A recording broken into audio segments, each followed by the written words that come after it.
Yo, it's your man Jam C, Yo, it's your favorite Republican Lou. and we are 2/3 of the squad. And You we're know what it is. going We vocal. squatted up, going vocal. What we normally do in these precious times, because you got to be going vocal nowadays. Word, man. And if anybody don't know, it's Libra season. That it is. That better it watch is. out. That it is. Shout out to all my Libras out there. Word. And the birthdays that just passed. And birthdays coming up. Birthdays coming up. Birthdays what I'm past. saying? Happy Birthday birthday to pass. all my Libras. Word. Happy birthday. I'll give a pass. I'll say happy birthday to belated to some of my Virgo friends. But right now it's about Libra Nation. It's also, too, it's Black History Month in Europe. This is the month of Black History. So in Europe, in the UK, overseas, they celebrate Black History in October. So they get 31 days of it. So in honor of that, I'm celebrating Black History Month for the Libras, too. So I think what I do is every day, maybe not every day, maybe once a week this month on the Going Vocal Instagram page, I'm going to post somebody historic. Nice. Somebody from my history. Nice. Just to celebrate Black History Month for my brothers and sisters in the UK. Nice. So how you doing? I'm Public? good. I'm good. I'm about to come up on a birthday. And I don't look at it as a birthday, right? It's my new year. Absolutely. Happy New Year's. It's my new year. Not January 1st. My birthday is my new year. Absolutely. So what I typically do, people be like, yo, you taking off? What you gonna do? Going to work, number one. Number one, going to work. Number two, probably won't work so hard. Ask for early out, Yeah. and use that day to sit back And reflect. and look about last year. Yes. Accomplishments, things I got left on the table, Yes. things that I needed to pull up, be better at, and set the mark for the upcoming year. Absolutely. What my plan is and how I plan to achieve it, and that's what that day is for me. It ain't got to be all this celebrating and Party. going to the party, going to the club, and turning up and da-da-da-da-da. It's starting to look into other things and, evaluate, some friends, family, everything, Yeah.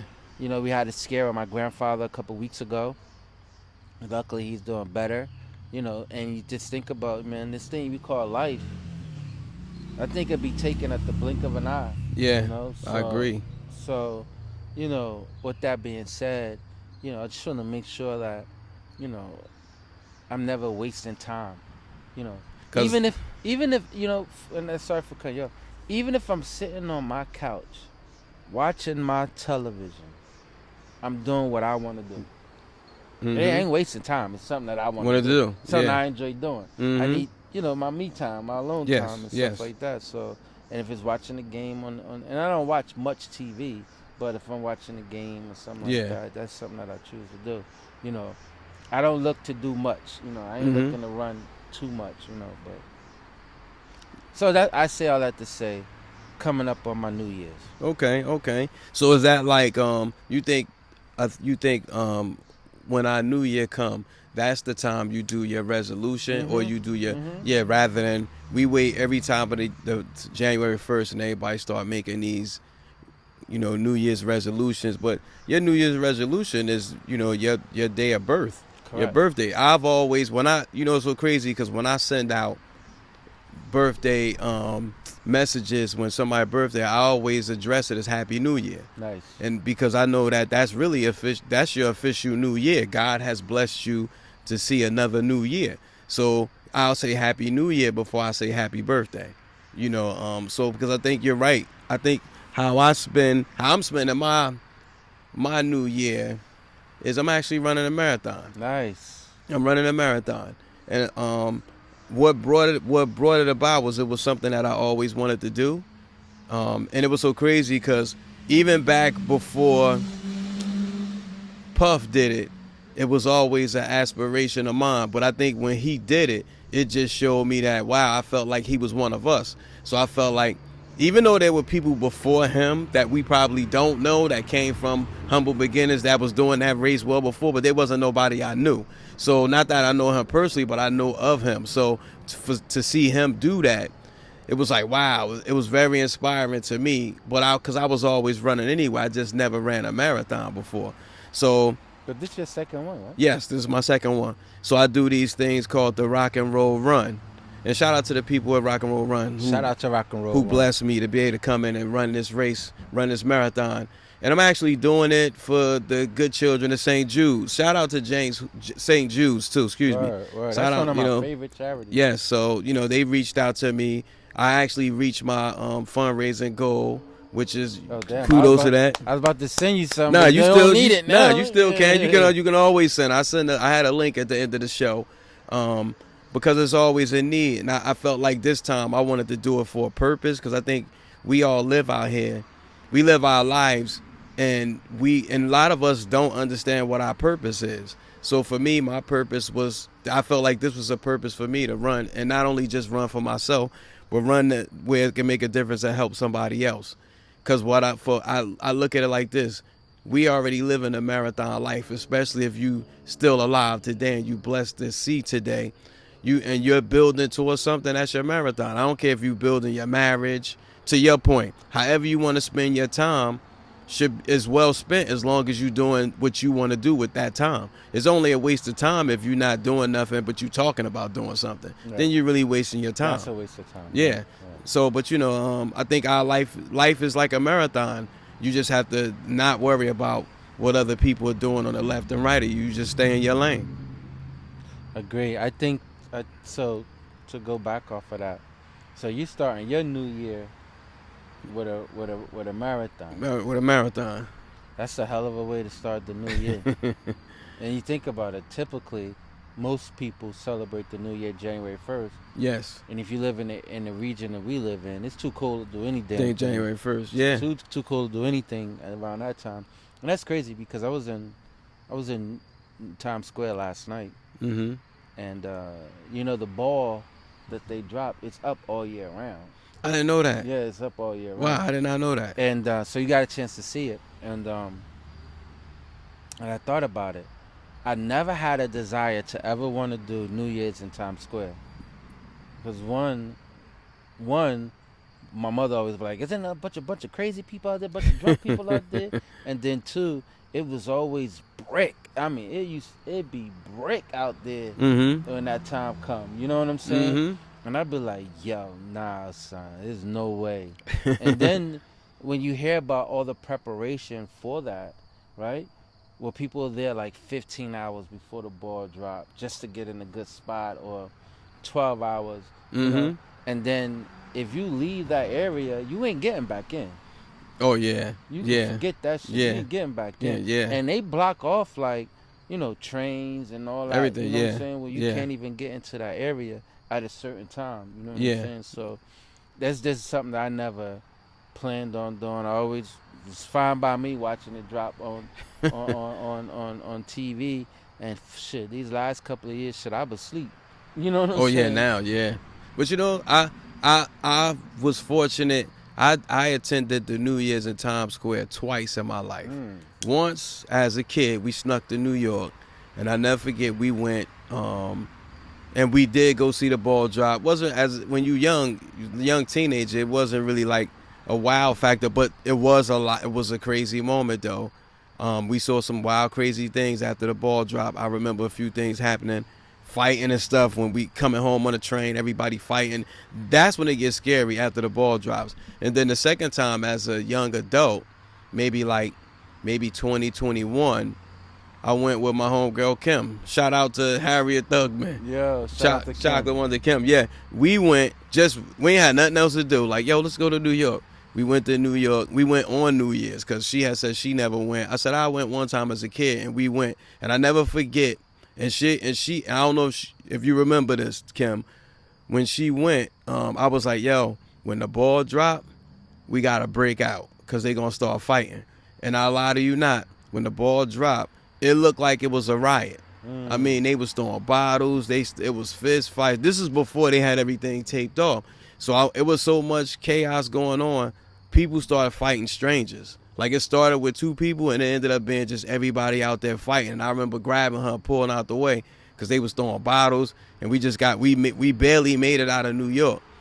But that was just a night I remember. And it was like, yo, it was mad crazy. Yeah, if you think about it, and I don't know if a lot of people know it, but if you're from this area, you would know. There's a part of Times Square which is called Hell's Kitchen. Yes. It's Hell's Kitchen. So you're in the middle of hell. Hell's Kitchen, Think yes. about it. You understand Yes, what I'm saying? yes, So yes. all kinds of wild shit gonna happen on. in Yeah. hell. You understand what I'm saying? So it's really not me personally. To each his own. If you choose to come, I don't think it's not even worth. It's not even worth that now. Because No. if you think about it, right, on any given day, Times Square is packed. Yes. It could be any given day. Mhm. It's wild, crazy out Agreed. there. And I could only imagine that shit times 20 on New Year's. You Agreed. understand what I'm saying? Yes. It is. But I think like it's again, audience. You know, the people within the sound of our voice is again, it's how you spend your time with your life. It's your marathon. You running it. You gotta live it to the fullest. I think you spend it how you spend it. I don't encourage people to go to New Year's Rockin' Eve if not unless it's something you want to do. But I do think that people should be running marathons, even if it's walkathons. I think I find it very a great way to meet people. One, it's good for your health, which I guess that's the most important thing. So I guess that should be one. But it's a great way to meet people, and you making a difference if you're doing it for a cause. So I think like right now, this is the month. What is it? The month of breast cancer awareness. So we're gonna be attending a lot of those events this month. Yeah. So you'll see the squad in the town near you. So you see Republican Lou, shout him out. You see your boy Jam C, shout him out. You see Shy Money, shout out. I mean, because I think your life is your race. You know what I'm saying? I won't even say a race. It's your marathon. I think you should spend it the best way you want to get to where you're trying to get to. But I think everybody should be building towards better. I think if you're alive, your New Year's resolution to reinvent yourself if you feel like you haven't gotten where you want to go. Because if you're alive, you're able to reinvent yourself every time you mess up. I think too, I think people make big mistakes. Just my opinion. When you say stuff like, oh, I'm 30 this and I'm 40 this, and I'm not even married, or I don't have my house yet. Yeah. That's too much pressure. Yes. To be putting on yourself for shit like that. You understand what I'm saying? It ain't your timing, it's God's timing. You know what I'm saying? Mm-hmm. And you do those things accordingly. You know what I'm saying? And don't put the pressure on yourself. It ain't worth it. Or you could do the work. I mean, like do the work. Even if so here's my thing. The perfect point. You're doing the work, but not necessarily mean that just because you're doing the work, you're gonna meet it at that time. No, frame. but don't stop. Exactly, but do the work, but do it in faith. Just do you, like to what you're saying. Just keep doing what you're supposed to do, and don't complain about it. If you tell the universe this is what you're looking for, this is what you want, now do all the things that you need to do for you, and that person to show up or whatever you going after. Just put in the work. What do they say? God helps those who help themselves. So you have to help yourself, and then God will do the rest. It's the laws of attraction. If you put it in the universe, allow the universe to reward you. And that's what happened. That's what happened. Allow the universe to reward you. So that's what happened. Don't stop giving up. Don't ever give up. Just keep doing what it is that you need to do, and be diligent at what you're doing. Steadfast, man, because easy you could fall off your square like that. You know what I'm saying? So yes. Yes. But shout out to you for the marathon. Yes, thank you, sir. Thank you, sir. I was planning on being there, but other things happened. Listen, my squad is gonna be with me in spirit. I'll be down there. I'm actually taping down there, but I'm gonna represent I'm gonna represent for the squad. I'm representing for the family, and I'm representing for the kids of St. Jude's most importantly. And I just, and I just want everybody, like I said, I'm going to leave the link below for people that still want to donate. It's always appreciated because it's not, people hit me up thinking it was going to me. I said, no, it's not going to me because when you donate, it goes straight to the program. It's just going vocal, getting the credit for raising the money for doing good for people because you should be helping people. That's how you should spend your life every day, helping somebody. Is each one teach one. So let me ask you, what was the preparation like? How long? First of all, how long is the marathon? 13 miles. 13 miles. And what was the preparation like? I ran, stretched. I did light workout, cardio. I didn't really do too much weightlifting because you're gonna lose that anyway in a run when you run it. Just a lot of cardio, lot of stretching, and I ran every day. So and that's not overkill. I didn't do 13 miles every day. That you don't do. I just run enough to keep myself winded, because it's really all in how fit you keep yourself. Now, I always heard that people always say running is difficult, right? My understanding of running is you find yourself a rhythm. Yes. And you get that rhythm and you go with that rhythm. Yes. And that's how you keep flow. Yes. You know what I'm saying? Yes. With your breathing, yes. with your movement, yes. everything. And once it becomes second nature. Like I tell people all the time, if you get past the first mile, you go on autopilot after that. So it doesn't feel like, it just feels like nothing at that point. All it is you tuning everything out. So it's to the point where before I used to I never could run and be on the phone because I would get winded. But now I could be on the phone and run at the same time. And I could do the whole run while I'm talking. So and that's because I got into the form to the rhythm. So you're saying, so I can just run and keep going. So how far in advance? So the run is in October. So how far in advance do you start practicing and prepping yourself for the run? For me, I knew about it, so I did it like 6 months. Nice. 6 months, because I always ran. So but for this is a first for me. So I just extended how I run. I did further. First, what do you mean? Like, this is my first time doing a half marathon. So what was the other one? Well, the other one I did 10 miles. This is 13. So even though it's a lot, it's a lot. Because the New York Marathon is 26. 26. Yes. So you're doing half yes. of that. Yes. Okay. I don't want to do 20. I don't want to do 26. No, I don't recommend you doing that. Now, again, when I was younger, I wanted to do that. But then now, looking at it, this is actually going to be the last time I run this long. But I will continue to do those marathons. That I will continue to do. But this is the last one I'll do this long. So, I mean, if you, like I said, tune into your boy Jam C, because I'm running. And we'll be at the Breast Cancer Walk, Central Park. Actually, that's the American Cancer Association walk. Yeah. So they do that overall, in Central Park. That's in 2 weeks. Yes. So look out for us there, and keep going vocal with us. And you could, and before I close out the show too, I want to send a shout out to Shy Money. Shout out to Mr. Talk That too for inviting us on the walk. Yeah. And shout out to the kids, like I said, the kids at St. Jude's for allowing me to assist them in fundraising. And shout out to all my marathon runners out there. Keep running y'all race. Yo, and just to clear something up, and I know y'all haven't seen Shy Money on the set in a minute. Shy Money just been tied down with other obligations. She's still with us, you know what I'm saying? We talk on a regular basis. She just had other obligations outside of going vocal. She's still part of the team. You understand what I'm saying? And I know she's missed here, and I know some of y'all miss her just as much as we miss her. And she'll be back. She'll grace her presence with us again. All right. And with that being said, we going vocal, y'all. Peace. Peace. Everybody tune into the Pod Squad now.